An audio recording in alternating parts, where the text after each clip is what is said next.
It's my pleasure to introduce the last speaker of the session. It's Camille Laurent-Gengoux, who will tell us about the structure of the graded Q-manifolds. Well, thank you very much to the organizers for allowing me to make a lecture that I really want to be introductory for those who haven't really worked with Q-manifolds. But I think for half of the room, I will mainly do a lecture where nothing new is going on. Oh no, this jumped. But basically, you already know what I'm going to say. Ah, that's annoying. Wait.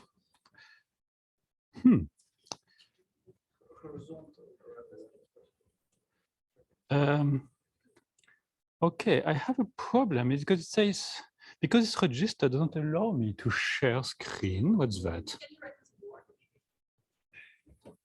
I just wanted to make the first minutes. Okay, it's okay. It's done again. It's back. Okay, it's just the first minutes I'm going to use that. Anyway, what I wanted to say is that I think for most of you, you already know what I'm going to speak about. I just hope that maybe you are not aware that you know it.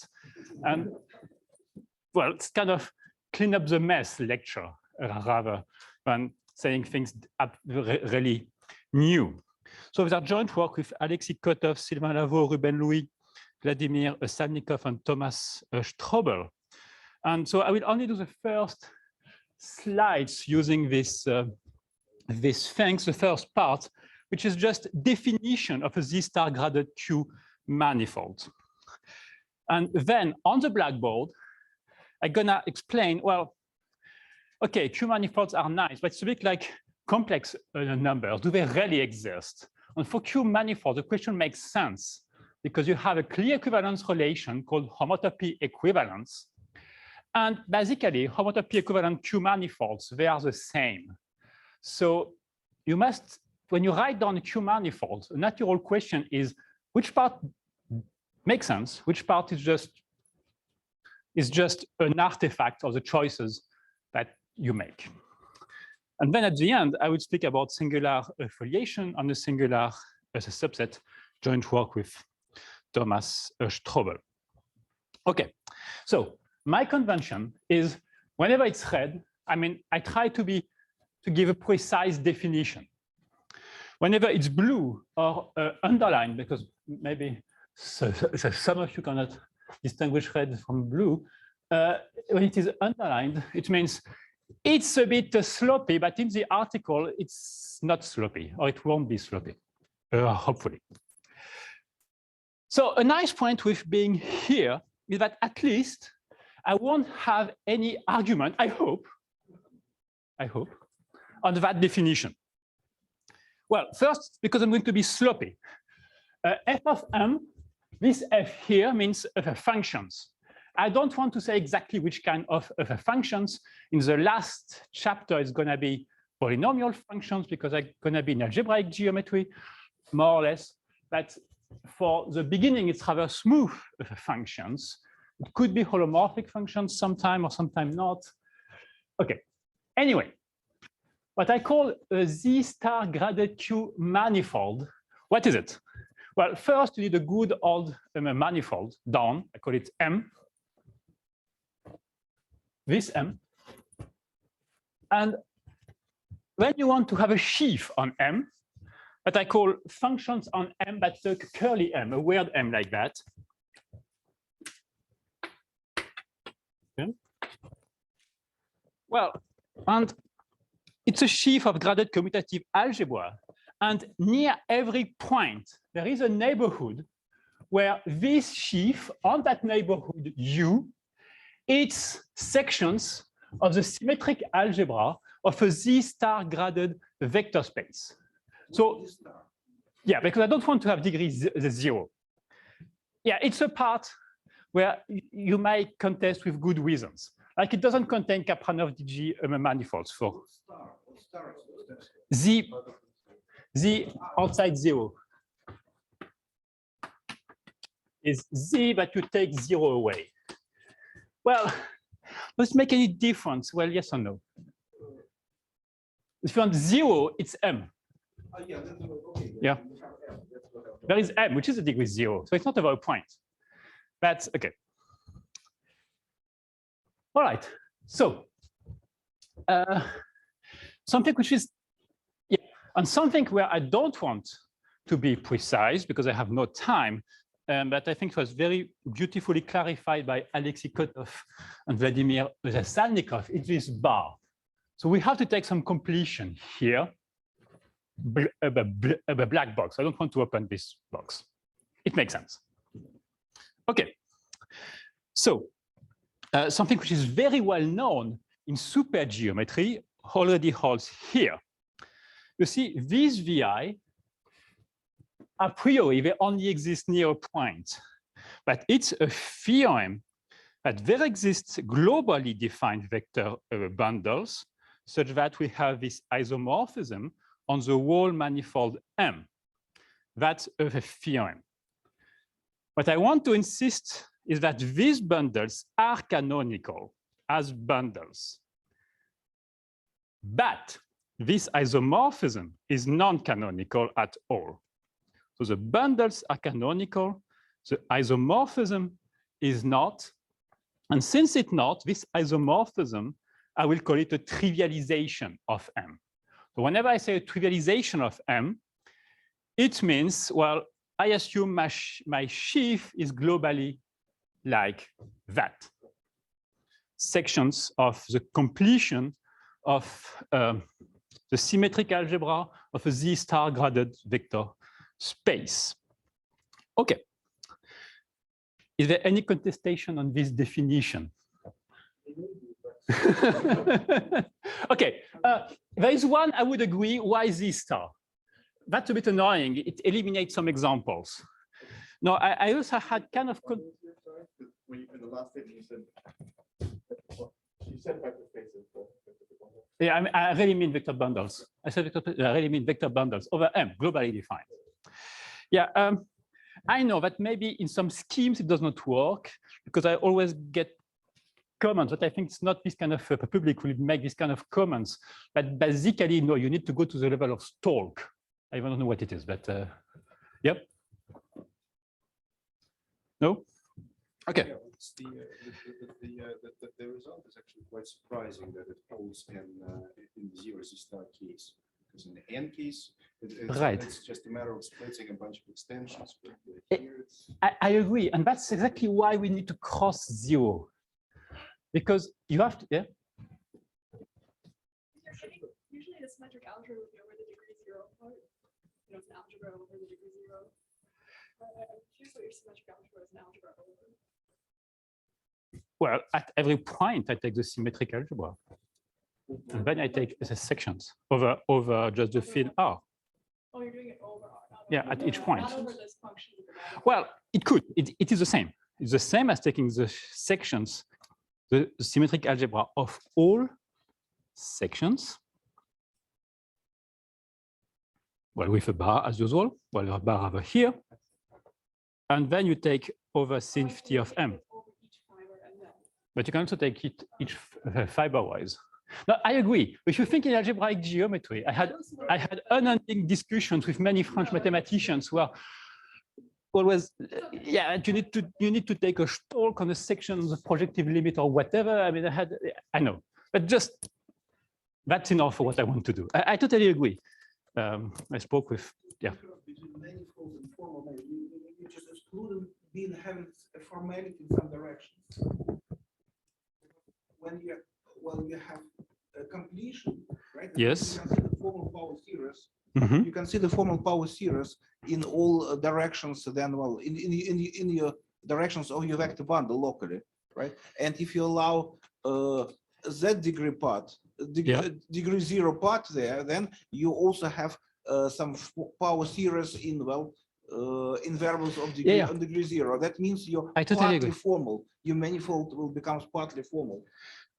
So Yeah. Yeah, No. actually, my point of contestation actually is that you must have super manifold. I have Z2 separate from Z.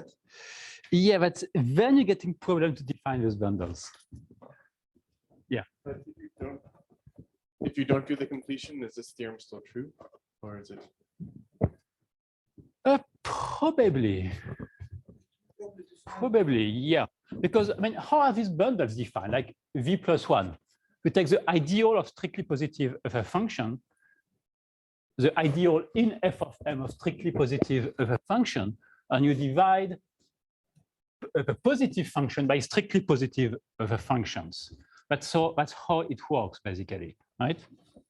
So I think it's okay. Now, but I want to have additional piece of the data we need. Thank you very much. That we need Q-manifolds, which means that in addition of that, we want to have a globally defined degree plus 1 derivation squaring to 0. Okay.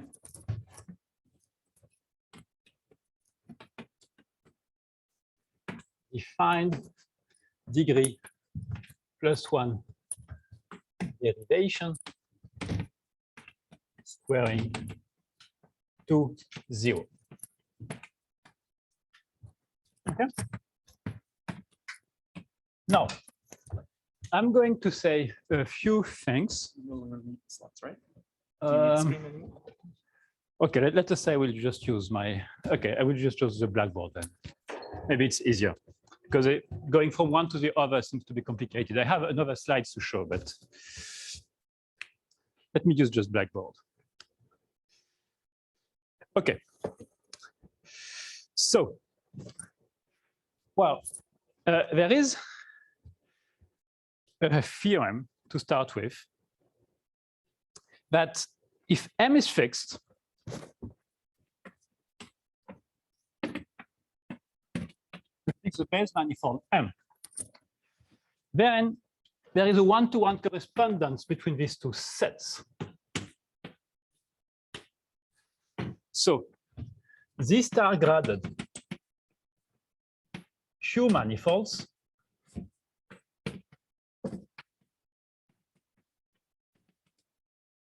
I'm going to say something wrong first. And this star-graded Lie-Infti algebroid.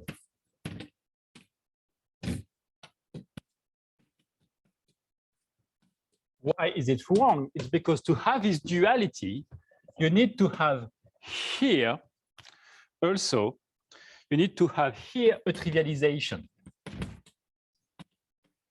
Okay. Oh, by the way, I should have said that this is something which is somehow you don't need to understand what is going to come after. It's a parenthesis. Okay. So if you don't know what these star-graded Lie-Infti algebroids are, just think it's like Lie algebroids, but instead of being a Lie algebra, it's a Lie-Infti algebra. And because we have vector bundles, we have anchors. But unlike Lie algebroid, we don't have just one anchor. We have many anchors. We have basically as many anchors as you have non-negative, strictly positive integers. Okay?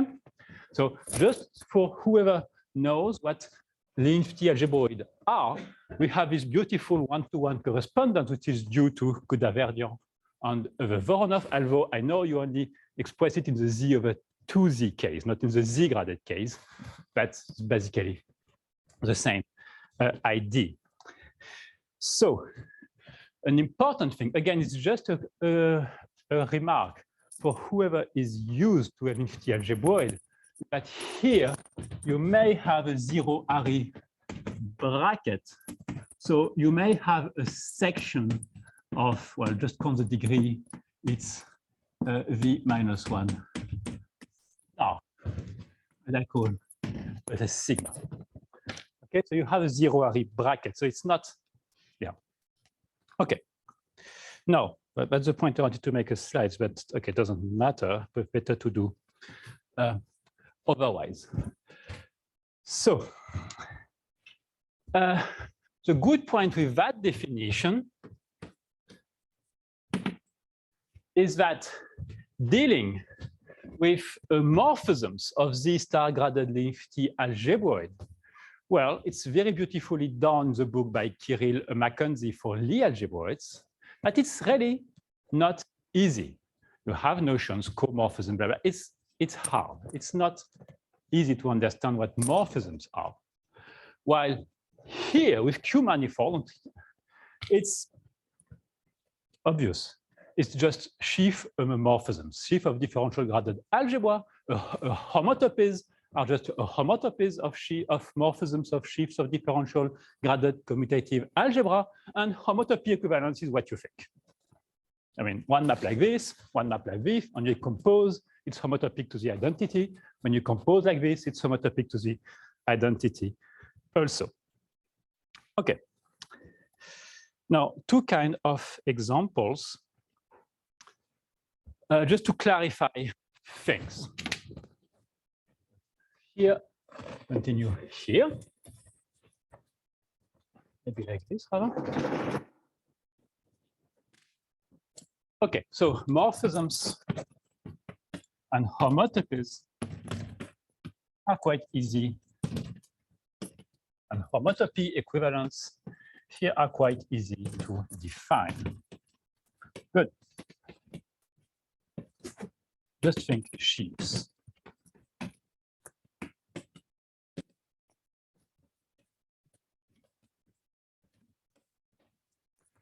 Okay. So, yeah, examples. And here, I want to make two kinds.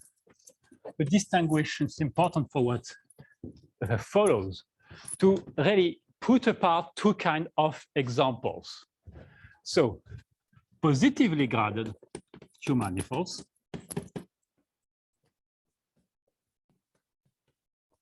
and negatively graded Q-manifolds, meaning negatively graded Q-manifolds, meaning here I want f of m to be only defined in positive degree. Here I need f of m to be only defined in a negative degree. So examples of that, that's Weintrop's results. Here, Lie algebroids. Lie algebroids may be thought of as positively graded Q-manifolds. I know many people would say this is negative, this is positive. Okay, it's like driving right or driving left. You just have to make a choice once. To me, it's my convention.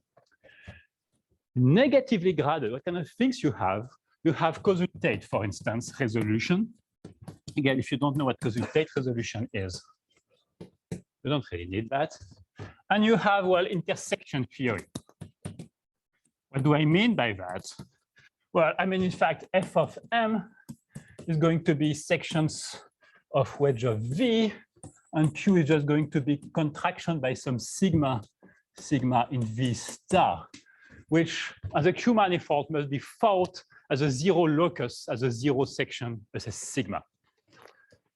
Here I would like to make some advertisement for some work by my student Ruben Louis.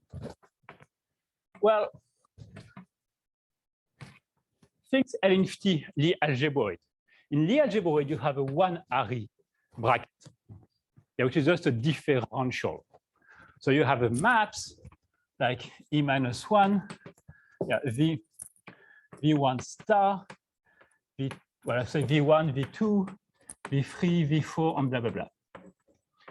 And what he showed is that there is a 1-to-1 equivalence between Lie-Reinhardt algebras over, well, let us say over an affine functions on an affine variety, and positively graded Q-manifold for which the part given by the 1-ary bracket has no cohomology, which can be interpreted, again, it's a parenthesis, I will close it soon, as meaning that Lie-Reinhardt algebras over a reasonable ring, like a Noetherian ring, are in fact, sorry?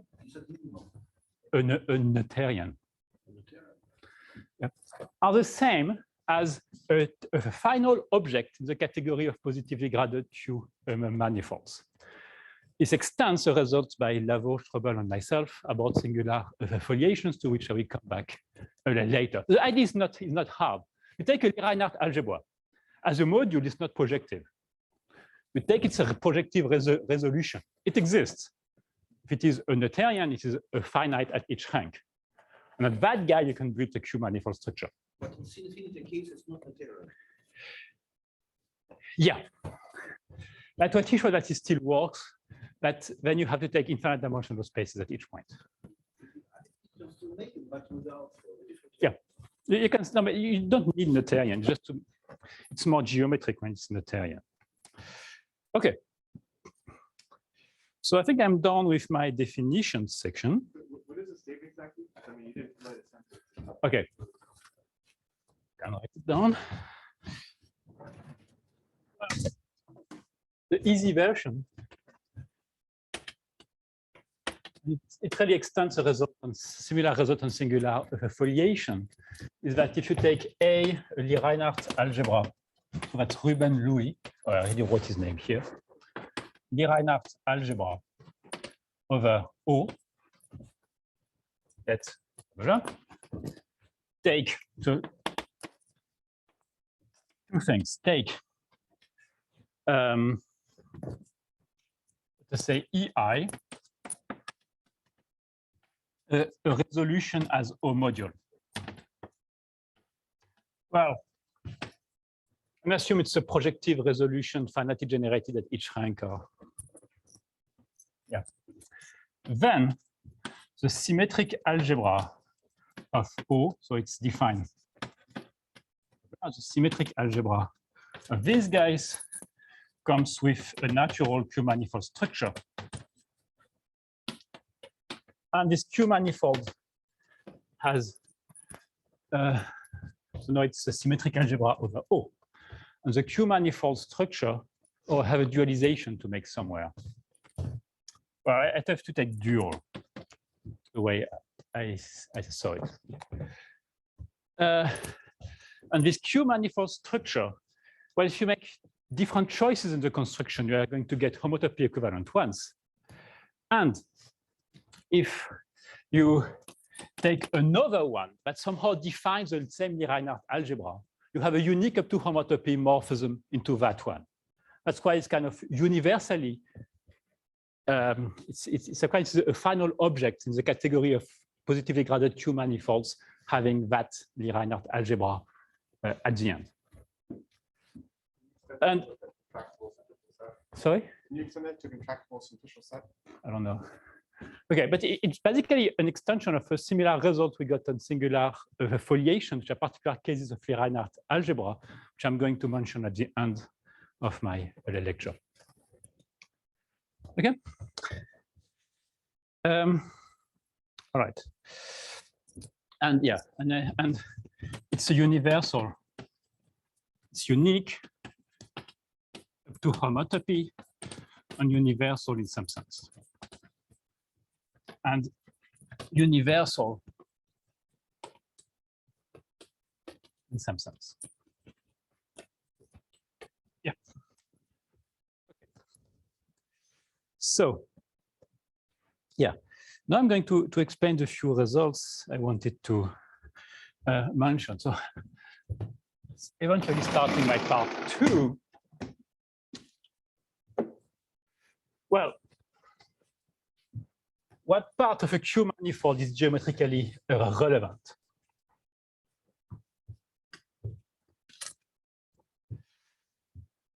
So part 2, which underlying geometry?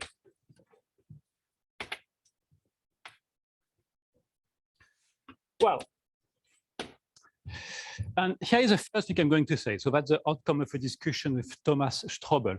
I mean, again, I'm pretty sure somehow it's known, but yeah, I'm going to say, so you start from a Q-manifold. What is kind of underlying geometry of that? And I will try to describe it in local coordinates. in local coordinates Q, there is one term like this. And there is one term like this. And you have other terms. So let me explain. These are functions on M. These have degree -1 variables. These has degree +1 variables. And these are vector fields on M, and that's other things. Okay? So it's local coordinates. So of course there are choices. As itself, nothing is a canonical. But I claim that the ideal generated by the phi I, that's a canonical thing. And it's included into functions on M. Okay, now these vector fields, they are not canonical at all. But when I say there is an ideal here, this ideal has a zero locus that I call S. And I claim that all these vectors are tangent to S. And so I can restrict them to S, however singular it is. And on the restriction, the module they generate is a canonical one. It's preserved under homotopy equivalence. Yeah. So which degrees have your thetas can have? The only starting from +1? The thetas are the variables which are not on the base manifold. Yes. So they can go from -infinity to +infinity. Only 0 is not allowed. Right. But then how you can distinguish exactly one term with deal with theta which has degree -1? That means corresponds to thetas on the degree +1, right? Yeah, so this has degree +1 because I differentiate with respect to -1. It means theta I has degree -1. So this decomposition is just decomposition into degrees, total degrees. Oh yes. So I have something in negative degrees, exactly -1, exactly 0, and so on. That's if you want, yeah. If you choose local coordinates, if you consider the by degree, and yes, no, absolutely. Why by degree? So every object has graded manifolds. Yes. Every object has a concrete degree. Yeah, but when you choose a trivialization, you have two degrees: the polynomial degree and the total degree. But which degrees are used here? I want the whole thing to be of degree +1. No, it's decomposition with respect to total degree or with a degree related with trivialization. It's not about the degree. I choose local coordinates. I write the vector in this local coordinates. There is no really degree here. Okay. Okay. But there is one more thing which is canonical. There are more things that are canonical, but here is one more thing. Okay. The first occurrence of the theta i's are variable degree -1. Yes, -1. Yes. So, yeah. That's +1, that's -1.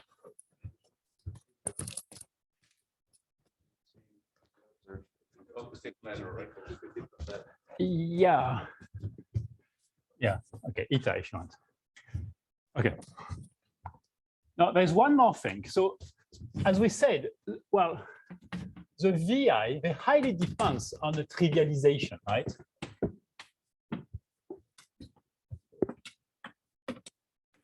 So they should not be canonical.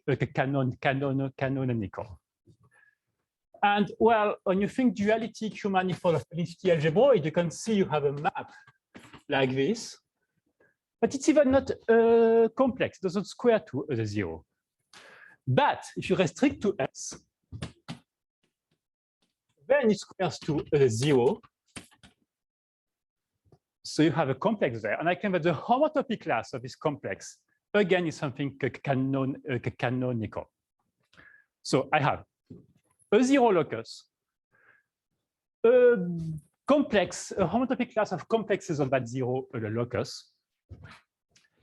And yeah, it is a tangent complex, of course. It is a cotangent complex, exactly. So that's well known in the literature under the name of cotangent complex of Q manifold. Yeah. So what else do I have? Well, in fact, I have more than that. And then I can finish quite quickly. In fact, I'm more or less done.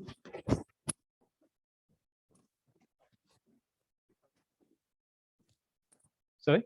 What do you mean exactly by tangent to S since S is not a manifold?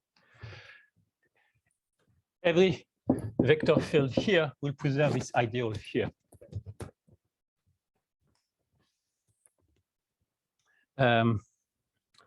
Okay.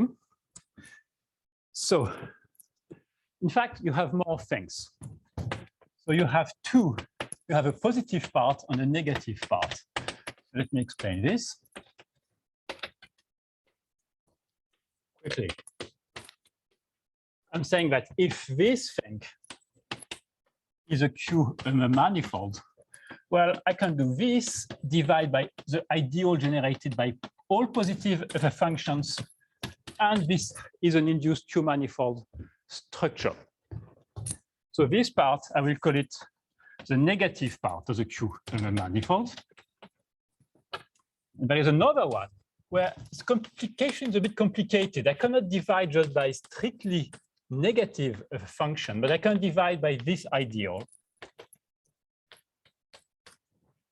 And I call it the positive part. And this one is a Q manifold over M. But this one is just a Q manifold over S. Okay? Sorry? Well, yeah, this was in blue in my slides. Okay. It is a drive scheme. Maybe. I don't know. Okay, good. So I'm really almost done. I think I just want to state two theorems. So, three, well, a theorem with three items. So first, outside S, any Q manifold, we have a straightening lemma. Any Q manifold totally degenerates. So there exist coordinates where Q is only d over d theta point. So outside S, a Q manifold, nothing is going on. That's a logical statement. The second thing is that there is a one-to-one correspondence. That in fact, when the negative part is consultate,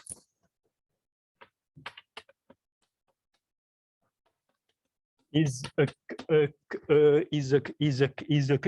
consultate, then Q manifolds on M with this negative part are exactly the same thing as positively graded Q manifolds on S in some sense. Okay, so it's exactly the same thing.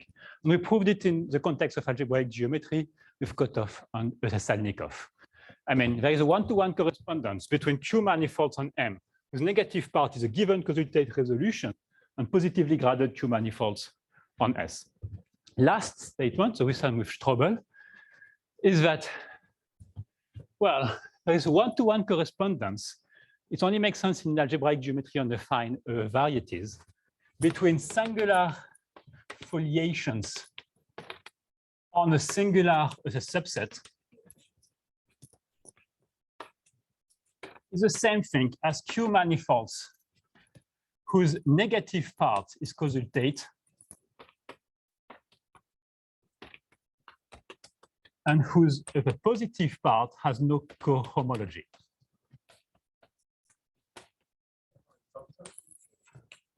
Sorry?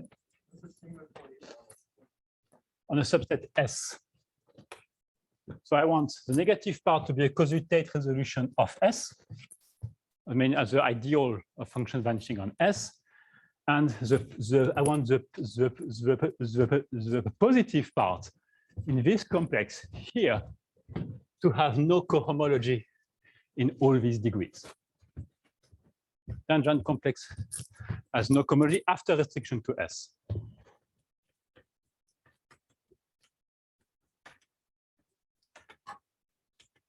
So basically, singular foliation of a singular as a subset now, it becomes Q-manifolds with a certain properties, which makes most of the cohomology disappear.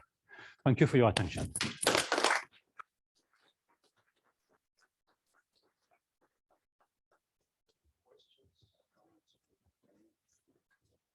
Oh, I really overtook my time. Well, I wanted to ask about this, the feeling about the Reinhardt algebras. Yes.